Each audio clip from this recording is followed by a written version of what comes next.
రామాయణ పురాణాలు ఎన్నో చదివారు, రామాయణాలు భారతాలు స్టోరీలు, కానీ అన్వయించుకోరు లైఫ్కు. శ్రీరాముడు చూడండి, కథ చూడండి ఎంత హైలైట్.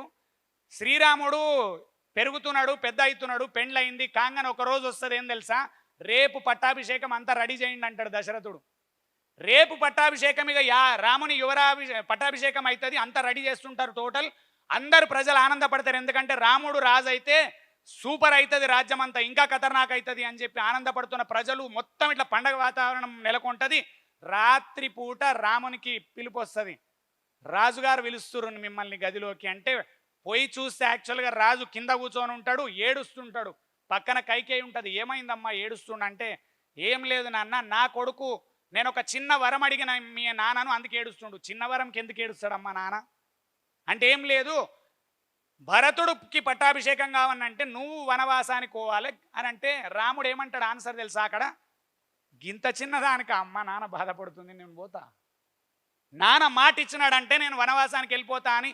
తెల్లారితే పట్టాభిషేకం, అయోధ్యకు రాజు, సీతమ్మ వారు రాణి అవ్వాల్సిన టైంలో నువ్వు వనవాసానికి 14 ఏళ్ళు పోవాలంటే ఏం టెన్షన్ లేకుండా నేను పోతా అని చెప్పి వనవాసంకి వెళ్ళిపోతాడు. ఎంత పవర్ఫుల్ పర్సనాలిటీ. చిన్న చిన్న ప్రాబ్లంకి ఏడుస్తారు మీరు.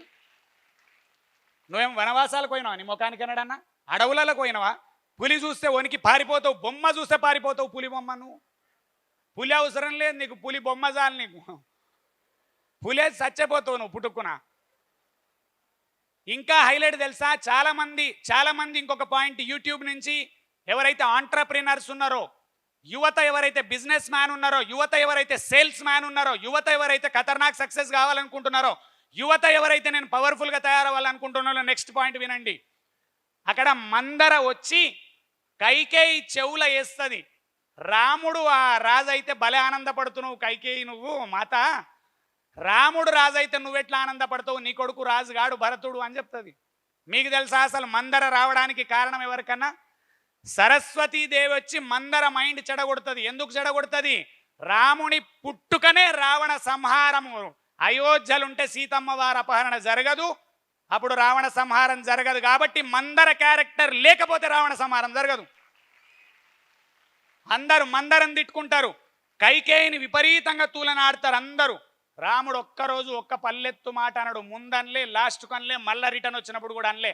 భరతునికి ఏం చెప్తాడు, భరతుడు అక్కడ వచ్చి కలిస్తే కూడా చెప్తాడు, అమ్మని మంచిగా చూసుకో, అమ్మని బాధ పెట్టొద్దు, మంచిది కాదు, కరెక్ట్ వ్యవస్థ కాదు అది. ఇక్కడ ఏం తెలుసా, అట్లాంటి మందరలు నీ లైఫ్లో కూడా వస్తారు, అట్లాంటి కైకేయులు నీ లైఫ్లో కూడా వస్తారు. ఏదైనా కొత్తది స్టార్ట్ చేయగానే లైఫ్లో తెలుసా, ఇప్పుడు ఏదైనా బిజినెస్లోకి ఎంటర్ కాగానే అయినావా పోతుంది, ఉండదు. నువ్వు అడుగు ఎందుకు ఉండదు తెలియదు నాకు, అందరిది పోయింది ఇది పోతుంది. అట్లాంటి వాళ్ళు ఎవరన్నా రాగానే ఫస్ట్ నువ్వేమర్థం చేసుకోవాలి తెలుసా, నా లైఫ్లో కూడా మందర వచ్చింది, మైండ్లో ఫిక్స్ చేసుకోవాలి మందరా. రెండు, ఇంకా కొందరు అంటారు ఓడోడు టచ్ అయ్యి, నువ్వు పాసే కావు, పక్కా ఫెయిల్ అవుతావు, నీ ముఖానికి బిజినెసే కాదు, నీకు హీరో అయ్యే ఛాన్స్ లేదు, నువ్వు డైరెక్టర్ గానే కావు అన్నప్పుడు మళ్ళీ అనుకోవాలి లైఫ్లో కైకేయి కూడా ఎంటర్ అయ్యింది. ఎందుకు తెలుసా, వాళ్ళు ఉంటేనే రాముడు సక్సెస్ అయిండు. అయోధ్యలు ఉన్నంత కాలం రాముడిని ఏమన్నారు తెలుసా, యువరాజు రాముడు అన్నారు. అదే అడవులల్లో పోయి సీతాపహరణ జరిగి వాలి సుగ్రీవులను కలిసి లంకకు పోయి రావణుని చంపి రిటర్న్ వచ్చిన తర్వాత మర్యాద పురుషోత్తముడు భగవంతుడు రాముడు అవుతాడు. ఆ యాత్ర రాముణ్ణి భగవంతుని చేసింది. కష్టాలు రాకముందే పారిపోతారు ఏందయ్యా, కష్టం రాగానే వణికి పారిపోతూనే ఉంటావు. ఇంట్లోనే కంఫర్ట్ జోన్లో బెడ్ మీద కూర్చొని ఏసీ వేసుకొని టీవీ ముందర రీల్స్ చూసుకుంటా బతికినోనికి ఏం కష్టం అర్థమవుతుంది. సినిమాలు, సీరియళ్ళు, క్రికెట్. సినిమా నువ్వు చూస్తే చిరంజీవి హీరో అయిండు, ఆయన ఇంట్లో 9 మంది హీరోలు అయిండ్రు. ఎవరి వల్ల, నువ్వు సినిమా చూస్తే. నువ్వు సీరియల్ చూస్తే సీరియల్ హీరోయిన్లు బెంజ్ల కూర్చుర్రు, నువ్వే ఆడ కూర్చున్నావు, వరండాల కూర్చొని ఊపుకుంటున్నావు ఎండాకాలంలో. ఒక పర్సన్ సక్సెస్ అయిండు, ఒక పర్సన్ రిచ్ అయిండు. ఆ పర్సన్ రిచ్ కావడానికి కారణం ఏంది తెలుసా, మిడిల్ క్లాస్ అని ₹1 ఆయన దగ్గరికి పోయినప్పుడే వాడు రిచ్ అవుతాడు. మన జేబుల నుంచి ₹1 వాళ్ళ దగ్గరికి పోతుంది. నువ్వు సీరియల్ చూసినావు, ₹1 సీరియల్ హీరోయిన్కు. జబర్దస్త్ చూసినావు, చూడొద్దనిలే మంచియే, కానీ కంటిన్యూస్గా ఏది పిచ్చి ఏది మంచిది కాదు. సార్ చెప్పిండు అలవాట్లు.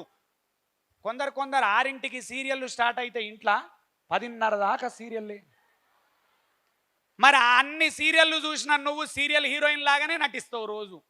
మొగడు కొట్టక ముందే ఏడుచుడు, ఓ నేను పోతా పుట్టింటికి పోతా. ఇక వాడు అనుకుంటాడు నేను కొట్టలే ఎట్లా ఏడుస్తుంది. సీరియల్ ఎఫెక్టు అది మొత్తం సీరియల్ ఎఫెక్ట్లు అన్నీ.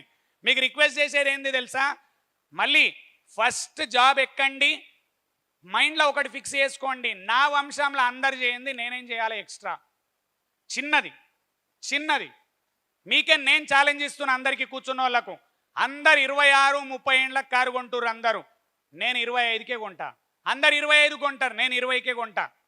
అందరు ఎవరు ఇన్వెస్ట్మెంట్ గురించిన క్లారిటీ లేదు ప్రపంచం మొత్తంలో, నేను ఇన్వెస్ట్మెంట్ గురించిన క్లారిటీ తెచ్చుకుంటా. యూట్యూబ్ మిత్రులకు చెప్తున్నా, స్టూడెంట్స్కి ఇది అర్థం కాదు. యూట్యూబ్ మిత్రులకు చెప్పేది ఏం తెలుసా, మోస్ట్ పవర్ఫుల్ వెపన్ ఇన్వెస్ట్మెంట్. అది తెలియదు ఎవరికి తెలుసా, మిడిల్ క్లాస్లో పర్టికులర్లీ ఇన్వెస్ట్మెంట్ తెలియదు. 40-50కి వచ్చేసరికి ఇక అయిపోయింది ఏజ్ అనుకుంటారు. ఎక్కడ అయిపోయింది ఏజ్? తెలంగాణలోనైతే ఓపెన్గా చెప్తున్నా, ఇక్కడ గురించి నంబర్స్ నాకు తెలివై, తెలంగాణలో ల్యాండ్ రేట్లు ఎంత పెరిగినాయి లాస్ట్ 20 సంవత్సరాలంటే ఒకరు ఊహించలేనంత పెరిగినాయి. కానీ ఇవాళ బాధపడ్డోడు గ్రేట్ కాదు, ఇది ఇట్లా పెరుగుతుందని ఎక్స్పెక్ట్ చేసి 20 ఏండ్ల కింద ఇన్వెస్ట్ చేసినోడు హీరో, ఇవాళ కింగు. శోభన్ బాబు ప్రతి పర్సన్కు చెప్పిండట, సినిమా ఇండస్ట్రీలో ప్రతి ఒక్కరు కలిసిన వాళ్ళకి శోభన్ బాబు ఏం చెప్పేది తెలుసా, పైసలు ఉన్నాయా అన్నయ్య ల్యాండ్ మీద పెట్టు, పైసలు ఉన్నాయా ల్యాండ్ మీద పెట్టు, పైసలు ఉన్నాయా ల్యాండ్ మీద పెట్టుకో, కొంచెం ల్యాండ్ కొనుక్కో. ఎక్కడ 1-2 లక్షలే ఉన్నాయంటే కూడా మూలకు చూపించేదట, ఇది కొనుక్కో. ఎంతమంది హీరోయిన్ల ఇంటర్వ్యూలు విన్న అప్పటి హీరోయిన్లు ఏం చెప్పారు, ప్రతి ఒక్కరు ఇది చెప్తారు. శోభన్ బాబుకు నాకు కూడా సలహా ఇచ్చిండు కొనుమని, కానీ నేను కొనలేదు, అది వాళ్ళ కోట్ల రూపాయలు అయింది. చెప్పేటోడు పక్క నుండి చెప్తే కూడా కొనవాను. ఇప్పుడు అందుకే ఇది స్టూడెంట్స్కి అర్థం కావు ఇవి. అందుకని మీకేమంటున్నా, ఫస్ట్ జాబ్ ఎక్కండి, పార్ట్ టైంలో ఏదన్నా లాంగ్ టర్మ్ చేయండి, ఫైనాన్షియల్ ఎడ్యుకేషన్ పవర్ఫుల్గా నేర్చుకోండి. ఫైనాన్షియల్ ఎడ్యుకేషన్ ఉండాలి, జీవిత పాఠాలు నేర్చుకోవాలి. 4 ఇంపార్టెంట్ ఆస్పెక్ట్స్ స్టూడెంట్స్కు. కమ్యూనికేషన్ స్కిల్స్ పవర్ఫుల్గా తయారు చేయండి. ఏం చేయాలి? కమ్యూనికేషన్ స్కిల్స్ మోస్ట్ పవర్ఫుల్గా తయారు చేయాలి. హెల్త్ వర్కౌట్ కాదు, కమ్యూనికేషన్ స్కిల్స్లలో ఇష్యూ ఉండడం బట్టే వైఫ్తో కొట్లాటలకు కారణం కమ్యూనికేషన్ స్కిల్స్ ప్రాబ్లం. అమ్మ నాన్నలతోని కరెక్ట్గా డీల్ చేయరాకపోవడం కమ్యూనికేషన్ ప్రాబ్లం. అత్తమామలతోని మాట్లాడడం కరెక్ట్గా డీల్ చేయరాకపోవడం కమ్యూనికేషన్ ప్రాబ్లం. సబార్డినేట్తో డీల్ చేయరాకపోవడం కమ్యూనికేషన్ ప్రాబ్లం. ఈవెన్ పెద్దోళ్ళు ఎవరన్నా ఉన్నారు, వాళ్ళతో డీల్ చేయడం రాకపోవడం కమ్యూనికేషన్ ఇష్యూ. దాని మీద ఫోకస్ బాగా పెట్టాలి మీరు. యాక్చువల్గా చదువు మీద పెట్టే ఫోకస్ కమ్యూనికేషన్ స్కిల్స్, రెండోది లీడర్షిప్ స్కిల్స్ మీద పెట్టుకోండి. లాస్ట్ 2 పాయింట్స్ ఇంపార్టెంట్ మీ అందరికీ. ఏంది తెలుసా, ఇది యువతకు అందరికీ ఓవరాల్ సొసైటీకి చెప్తున్నా. 2 పాయింట్స్. కష్టపడ్డరు, జాబ్ ఎక్కిండ్రు, పెళ్లి చేసుకున్నారు, పిల్లలైంది, ఓ కారు ఇల్లు అక్కడికి అయిపోయింది. నా క్వశ్చను, జీవితానికి నీ జీవితానికి సరిపడే పరమార్థం అర్థం ఏముంది, గోల్ ఏముంది? ఒకటే యాంగిల్లో డెవలప్ అయినోడు డెవలప్మెంట్ అయినట్ట, సింగిల్ జాబ్లో డెవలప్ అయినవు. ఒక పర్సన్ ఏమన్నాడు తెలుసా, 25 ఇయర్స్కి యంగెస్ట్ సీఈఓ. గమ్మతే, 25 years youngest CEO in the world. గమ్మతేంది తెలుసా, వైఫ్తోని కొట్లాటలు ఉన్నాయి ఇంట్లో. అది డెవలప్మెంట్ అంటారా? ఇంట్లో ప్రశాంతత లేదు. ఎందుకు తెలుసా, నువ్వు అక్కడెంత ప్రశాంతతనో అక్కడెంత సక్సెసో ఇంట్లో లొల్లులు ఉన్నాయి. నువ్వు సక్సెస్ ఎట్లయితావు? రెండో point, 25 years youngest CEO, 30 years youngest CEO, వైఫ్తోని బాగానే ఉన్నాడు, పిల్లలు చెడిపోయినారు టోటల్గా, చేతికే రావకుండా తయారైనారు వాళ్ళు. 100 కోట్ల ఆస్తి, లేకపోతే 10 కోట్ల ఆస్తి, ఒక కారు ఇల్లు, కానీ పిల్లలు కరెక్ట్గా కనుక నీ ముందర కళ్ళ ముందర డెవలప్ కాకుండా ఉంటే మళ్ళీ బాధపడాల్సి వస్తుంది మనకు. అది డెవలప్మెంట్ అంటారా? మూడో పాయింట్, యంగెస్ట్ సీఈఓ, వైఫ్ బాగుంది, పిల్లలు బాగున్నారు, హెల్త్ చెడిపోయింది, దాని డెవలప్మెంట్ అంటారా? హెల్త్ మీద శ్రద్ధనే లేదు ఎవరికి. ఎంతోమంది చెప్తారు health is wealth, health is wealth, health is wealth. మందికి చెప్పడం కాదు కదా. గంట సేపు రీల్స్ చూసిన వాళ్ళు గంట సేపు ఎక్సర్సైజ్కు ఒక ఆయన చెప్పిండు, బాడీ ఏమంటుందో తెలుసా, గంట సేపు నన్ను చూసుకో, 23 గంటలు నేను నిన్ను చూసుకుంటా అంటదట బాడీ. గంట సేపు నన్ను చూసుకో, మిగిలిన 23 గంటలు నేను చూస్తా అంటే అందరికీ ఏమర్థమైంది, చదువు జాబు గంతే, అదే రూట్లో ఉరికితే సక్సెస్ అయిపోయారు అనుకుంటున్నారు. వేరే యాంగిలే లేదు ఇక లైఫ్లో. 4th పాయింట్, స్పిరిచువాలిటీ లేనే లేదు. 5th పాయింట్ ఫైనాన్షియల్ ఎడ్యుకేషన్ లేనే లేదు. 6th పాయింట్ ఫైనల్గా తెలుసా, సోషల్ సర్వీస్ అనే యాంగిలే లేదు ఎవరికి. ఇప్పుడు ఇంత పెద్ద ప్రోగ్రాం జరగడానికి కారణం ఎవరు తెలుసా, ఇక్కడ ఉన్న దాతలందరూ. దివాకర్ గారు, డాలర్స్ దివాకర్, వాళ్ళకు ఒకసారి గట్టిగా చప్పట్లు కొట్టాలి. ఆయన ఏమనుకున్నారు, అట్లాంటి సంస్థలు ఏమనుకుంటున్నాయి, మనం బాగుపడడం కాదు, మనలాంటి బాగుపడడానికి కావలసిన మైండ్ సెట్ కల్పించాలంటే ఇంపాక్ట్ లాంటి ఫౌండేషన్ తోని కంబైన్ అయి ఒక మంచి ప్రోగ్రాం తిరుపతి వాళ్ళకి ఇప్పిస్తే ఓన్లీ తిరుపతి బాగుపడతలేదు, యూట్యూబ్ వల్ల లక్షల మంది బాగుపడుతున్నారు. యాక్చువల్గా అది చాలా అందమైన విషయం. ఈ మధ్యకాలంలో అయితే డెవలప్ అయిన చాలా మంది యూట్యూబ్ ద్వారా వీడియోలు చూసి, తెలుగు రాష్ట్రాలలోకి అలవాటు ఉందేం తెలుసా, బాగుపడాలనగానే మొట్టమొదట చూసే ప్లాట్ఫామ్ ఇంపాక్ట్. మొట్టమొదటి ప్లాట్ఫామ్ ఇంపాక్ట్కి వచ్చేస్తారు ఫస్టే. అంత పవర్ఫుల్ ప్లాట్ఫామ్. మరి సోషల్ సర్వీస్ మీద ఝాసనే లేదా ఎవరికన్నా?